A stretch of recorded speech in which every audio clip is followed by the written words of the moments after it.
George Malice. Hello, Dave Goldenberg. How are you, buddy? I'm great, and how are all of you out there? Welcome to the second episode of Acoustic Northeast, the podcast that brings you singers, songwriters, and the scene of acoustic music in the Northeast. Northeast where, Dave? Northeast U.S., George. Okay. Can you believe we've made it to episode 2 already? I thought we were going to get canceled after the first one, but thank God we're still here. And you can listen to us on anywhere that you get your podcasts, Spotify, Apple, all of those. We do have a website. It is acousticnortheast.com. There you go. And you can contact us. We do have an email, and that would be acousticnortheast@gmail.com.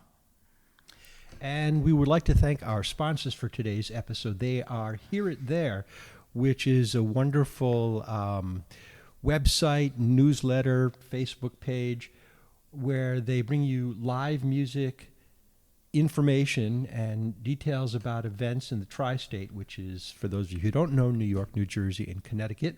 Yeah, musicians can post their gigs on there, too. Yes. And also Hudson Harding, which is folk music radio promotion, which is really important if you're a folk artist. So Absolutely. Check them out if you Yep. are. And WBXO Radio, bringing you great classic rock music, streaming 24 hours a day online from beautiful Hopewell Junction, New York. Yeah, and that station, they don't just play rock. They play singer-songwriter. They have a great eclectic mix. You might even hear some of us, George. Well, you're definitely going to hear us on there. So we don't want to scare them away, though. So who do we have today? We have Michele Gedney today. And Michele is an amazing singer-songwriter with a beautiful voice. She is folk singer-songwriter. She writes beautiful, heartfelt music. So why don't we just get to it? And here's our interview with Michele Gedney.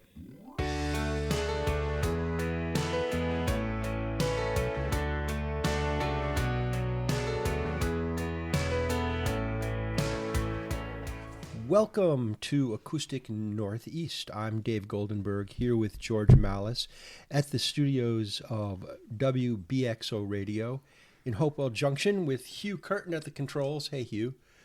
And today we're talking to Michele Gedney, who is a wonderful singer-songwriter. Welcome, Michele. Hi, thanks for having me. So why don't you start us out with a song, introduce Sure, it. sure. So this is a new song. It's going on an album that I'm hoping to release in the spring. And this song is called How It Feels to Love.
That's Michele Gedney with How It Feels. Not recorded yet, not available. It is available. It is in the process. It is not available. I'm hoping for a spring release. Beautiful, beautiful song. Thank you. But before we go any further, if you're listening, you might have noticed that didn't quite sound like a typical guitar. And what I'm looking at, it's about the size of a parlor guitar, but it has 8 strings, arch top, and F holes. What the heck is it?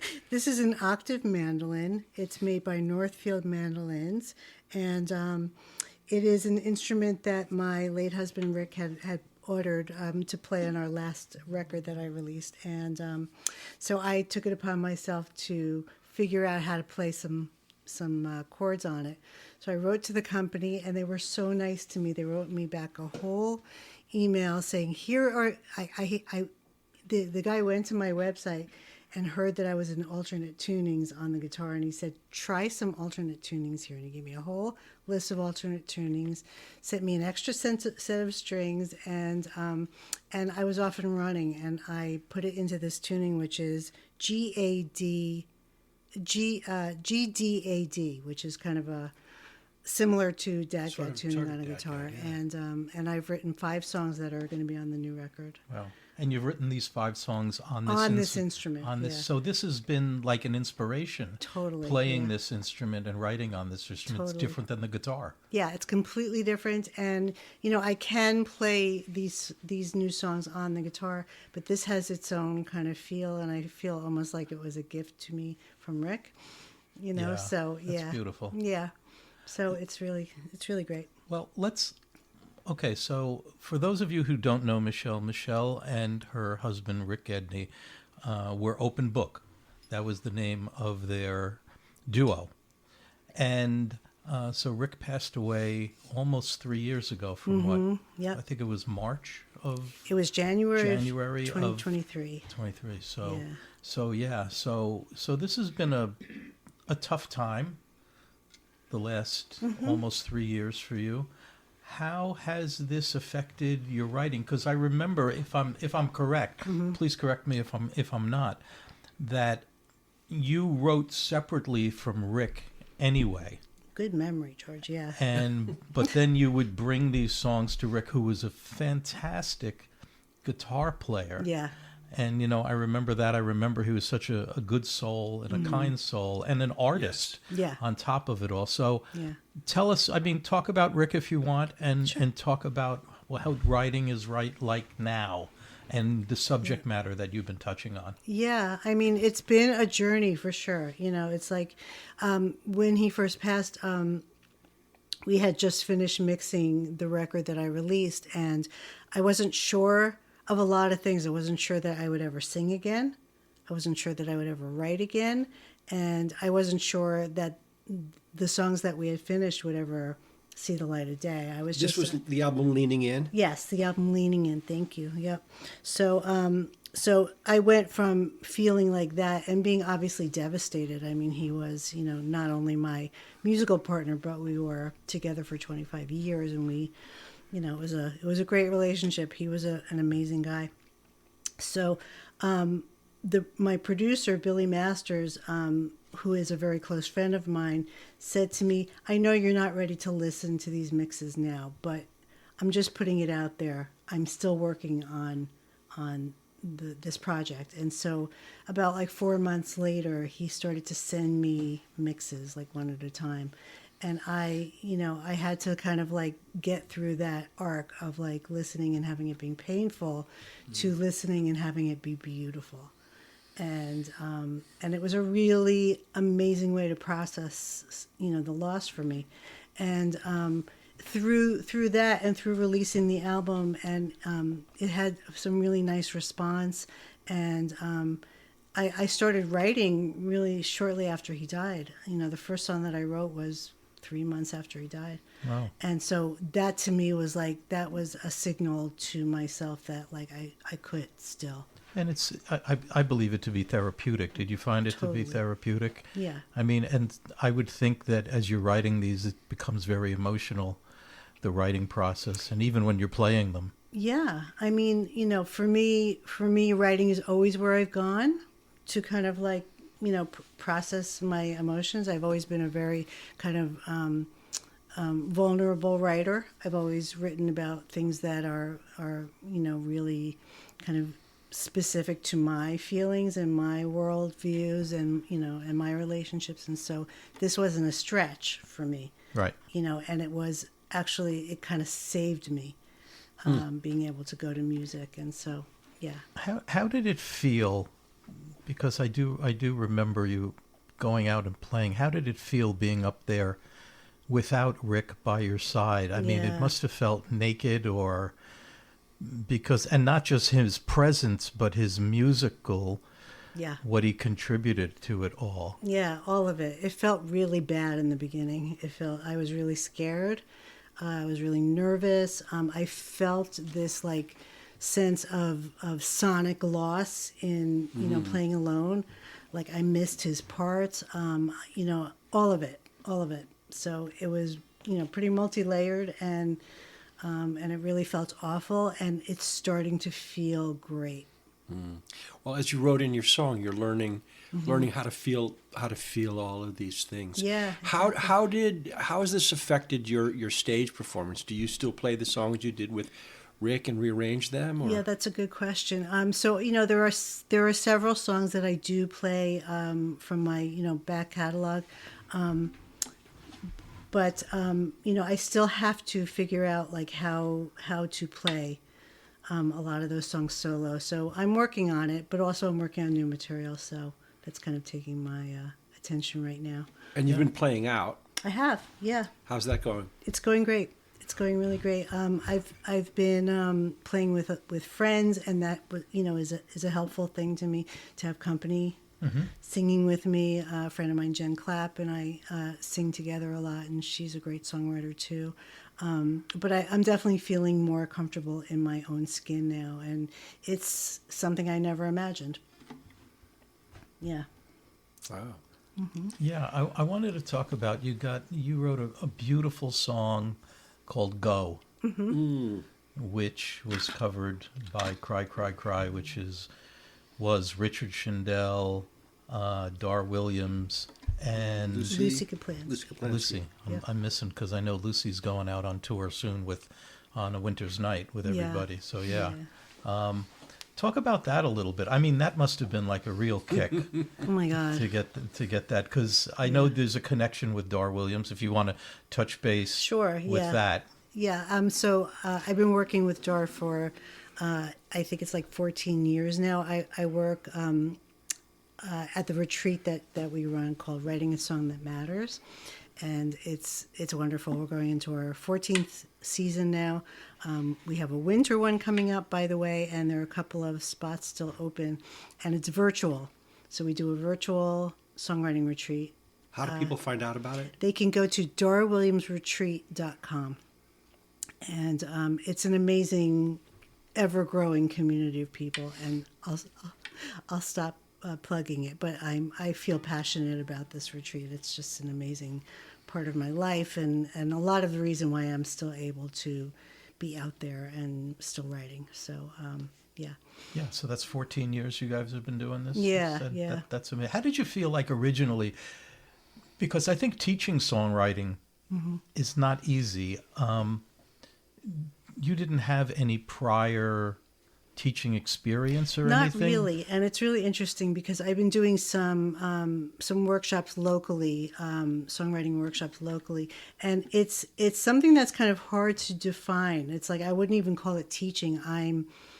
I'm guiding and I'm facilitating, and so it's something that I think came out of my relationship with Rick musically, because when we first met, he hadn't written anything yet, and so he started writing and bringing his songs to me, and I have this way of like hearing something that I think can change and make a song better pretty quickly, and so that's my gift, as it were.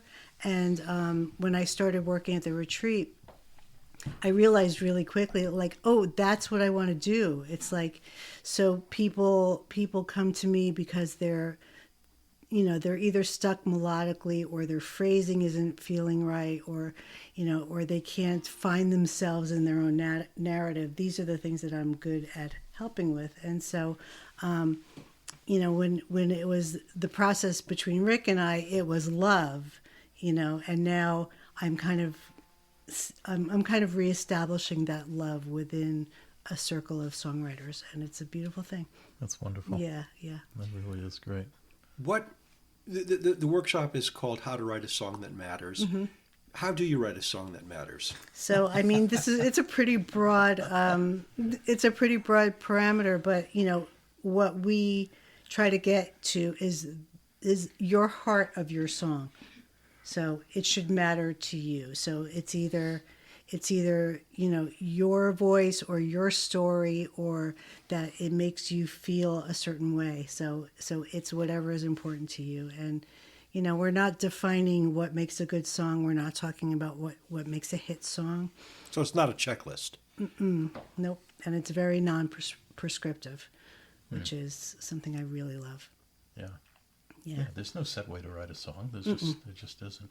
And on a personal note, you and I had dinner must have been close to 2.5 years ago, and I brought my keyboard over to your house, and I was working on this song, and I remember you standing over my shoulder, and you said to me, it was in the bridge of the song, and you said, "Go to the D chord." And I did. Oh, I'm going to not do what Michele Gedney tells me to do. Did you give her a co-write? Come on. I said, here's an option, George. Maybe you did, but it was a great option. guess... And no, I didn't give her a co-write over one chord. It's okay. Yeah. Anyway. What were you going to say? Let's hear another song. Oh, okay. Let me do that. So I'm going to switch to a real guitar. This song is called Follow the Sound.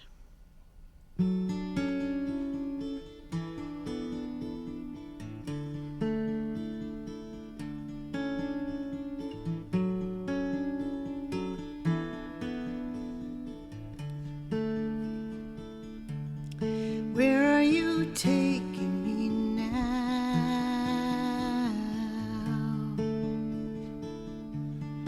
How will I know the way to go? Where are you taking me now?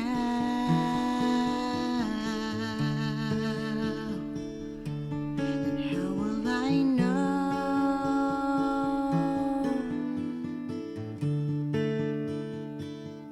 And what are you showing me now?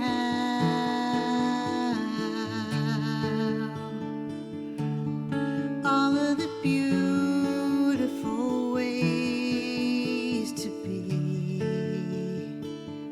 And what are you showing me now?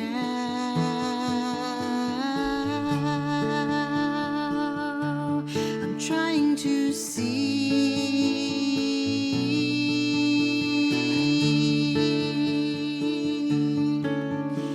And all of these hours are too long. They're slowly unwinding. Then I'm finding my way into the dream again. And all of the ways that I can hear you calling,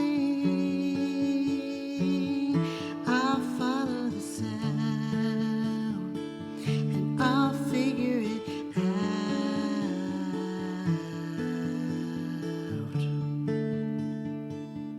And what are you telling me now?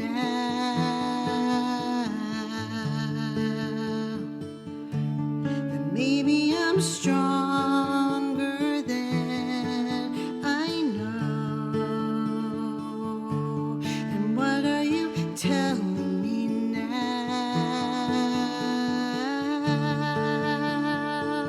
I'm never really alone.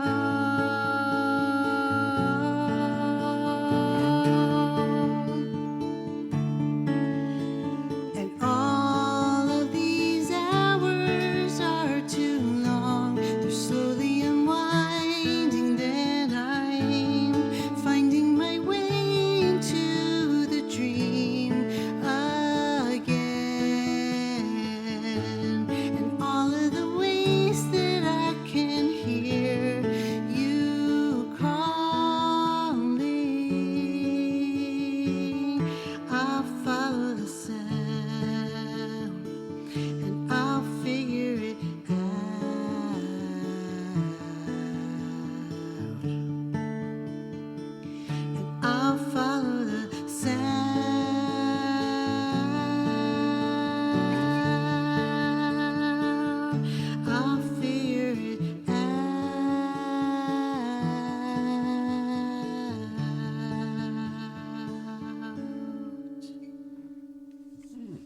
Beautiful. Hopeful. That's Hopeful. Michele Gedney with Follow the Sound.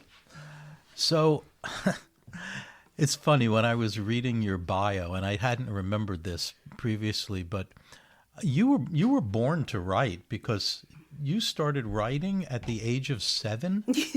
Yeah. So what was that like? What were you writing back then? I can remember a little bit of the first song. It was called Drummer, A Different Drummer. And yeah, I can't recall the melody right now, but something like, if you see a different drummer and he plays a different tune, something.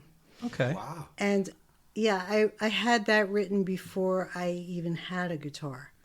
So When did you start playing guitar? so once I asked for a guitar, and my first guitar was a nylon string, 6-string guitar, and I started picking out just chord shapes, not having any training. Just by ear? Just by ear, yeah. And I had a father who was a musician, so I was kind of around it, and I was listening to a lot of music, and I was like listening to the Partridge Family and Bobby Sherman, all that stuff, and then James Taylor came along. So I was writing before I even knew that was something you could do. That's wild. And then so then I eventually got a real guitar. I got a 12-string guitar. Was my first real guitar. Wow, And, with those little fingers? with the little fingers, yep. And I was picking out my own chords. Like I had like a small arsenal of the standard chords, D, C, G, A, whatever. But then I was finding chords that I wanted to hear on the neck of the guitar. So As a young person, as a child? as a kid. That's so interesting. And what about singing? You have such a clear, pure singing voice. Oh, thanks. Did you study voice as well, or? No, I haven't studied anything. Like no music lessons, no voice lessons, no.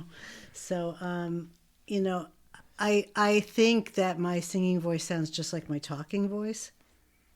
Somewhat. Yeah. So I don't know. I don't have an answer. I just I probably should warm up more. But I don't really have like a practice.